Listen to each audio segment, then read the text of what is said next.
Hey y'all, welcome to Most of It, where I talk about most things that I find interesting. Today, we will be covering my personal favorite Primarch and my personal favorite Legion, Leman Russ, Primarch of the Space Wolves. So without further ado, let's get into this. Leman Russ, as with all of his other Primarch brothers, landed on a planet as a baby. Now his planet was called Fenris. Fenris is a death world filled with ice, fire, and many great dangerous beasts.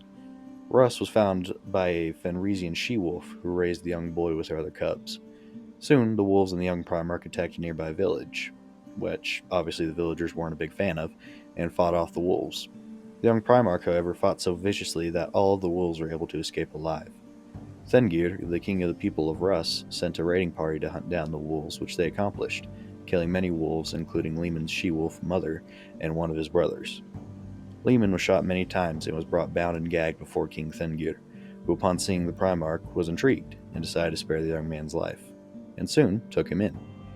The Primarch soon proved himself adept with many forms of weaponry, mastering all of them. Eventually, the nameless Primarch became civilized enough to warrant a real name. The king named him Leman of the Russ. Throughout the years, Russ was said to wrestle Fenrisian mammoths to the ground and rip oak trees out of the ground and break them over his back for fun.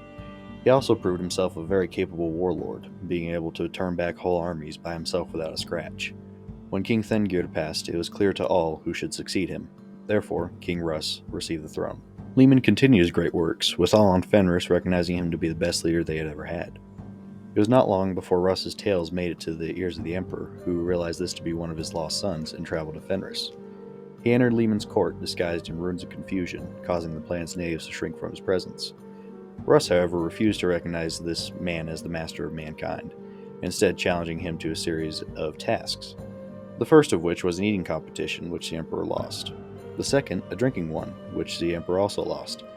For the third challenge, Russ claimed he could beat the Emperor in combat.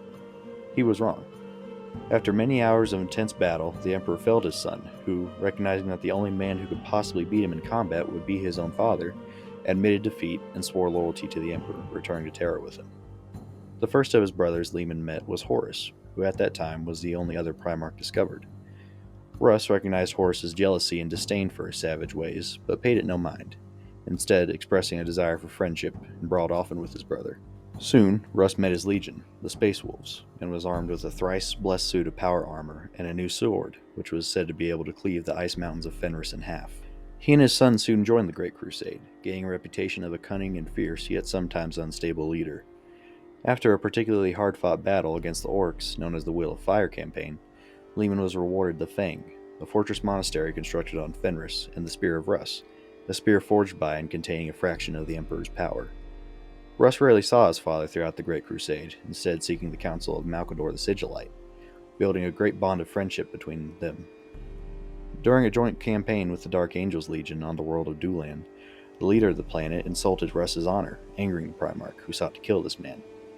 The two legions, led by their Primarchs, assaulted the world's fortresses, and Russ, upon breaking into the throne room, saw his brother, Lionel Johnson, beheading the rebel leader. Leman flew into a rage and started a battle with his brother that lasted weeks until he realized how petty it was and began laughing. The lion took this as Russ mocking him, and in what he termed a cowardly act, knocked the Wolf Lord out, whilst he was still laughing.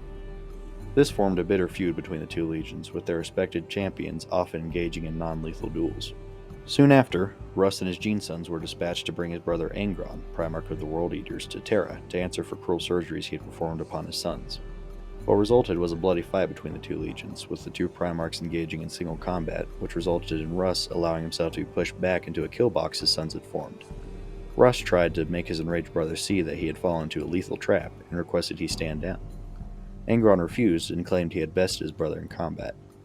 Russ, seeing his brother was a lost cause, fell back to his ships with his sons, leaving the planet. This battle was later termed the Night of the Wolf.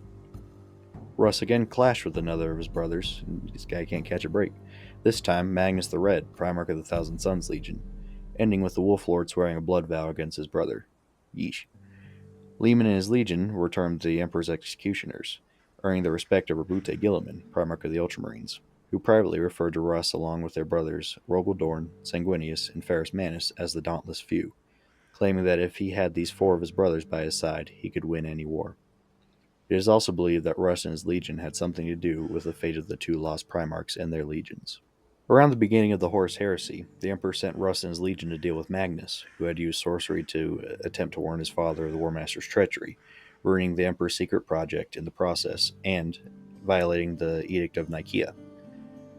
Horus, seeking to either turn or destroy Magnus, manipulated Russ into launching an all-out attack on Magnus's homeworld of Prospero, instead of bringing him back to Terra as the Emperor had ordered. Leman, who was unaware of Horus's treachery, bombarded the surface of Prospero, killing thousands.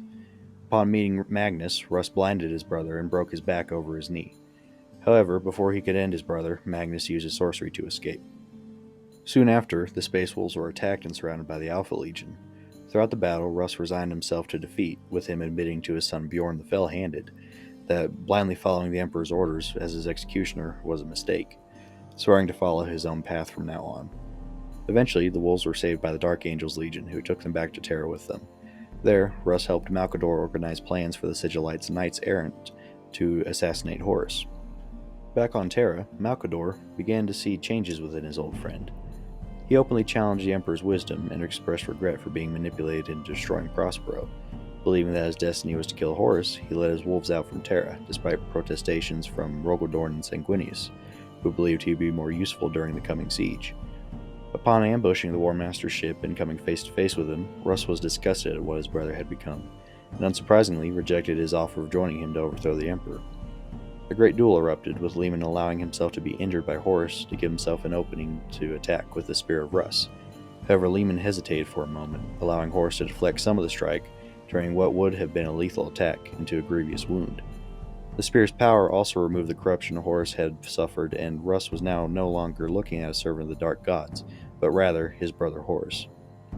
Leman re-engaged Horus, becoming badly injured, but before Horus could kill the Wolf Lord, hundreds of Space Wolves swarmed the War Master, giving Bjorn and Grimnir Blackblood the time they need to drag their barely conscious father back aboard their ship and escape. After the battle, Russ fell into a coma, awaking only when his brother Corvus Corax, Primarch of the Raven Guard, arrived, managing to remain conscious long enough to greet his brother and to give Bjorn the Spear of Russ. Corax decided to bring the Wolf Lord to his home planet of Deliverance to rest and heal. Eventually, Russ met up with Lionel Johnson, agreeing to join his brother in a campaign of vengeance against their traitorous brothers and their legions. Russ was not present for the Siege of Terra, or the Emperor's internment upon the Golden Throne. Upon arriving to Terra, Leman grieved for the fate of his father, clashing words with Constantine Valdor, head of the Custodes, and his brother, Rabute Gilliman, over his restructuring of the Space Marines into chapters. Later, at a great feast with his Gene sons, Russ stood and said, "In the end I will return, for the final battle, for the Wolf Time." He then left, embarking into the Eye of Terror with his personal retinue, save one, Bjorn the Fell-Handed, who he left behind in his stead, telling him there had to be someone who could tell the young Astartes the stories. The tale is retold every 1,000 years by Bjorn, who is now the oldest dreadnought alive, and one of the few left who knew the Wolf Lord personally. Every now and then the Space Wolves will depart on a great hunt to search for their missing father, and although searching far and wide, none have been successful.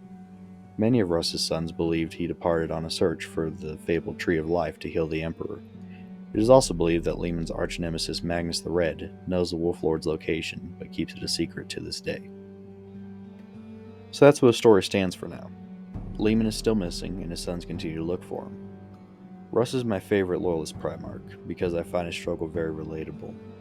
His questions are ones of loyalty, often pondering where to stray from the promises he made to his father and follow his own path. Also, if you read books with Russ in them, you'll see his thoughts and his feelings, and it's very relatable, honestly. When he's back on Fenris, he wants to go back home, but he knows he can't because he's outlived everybody.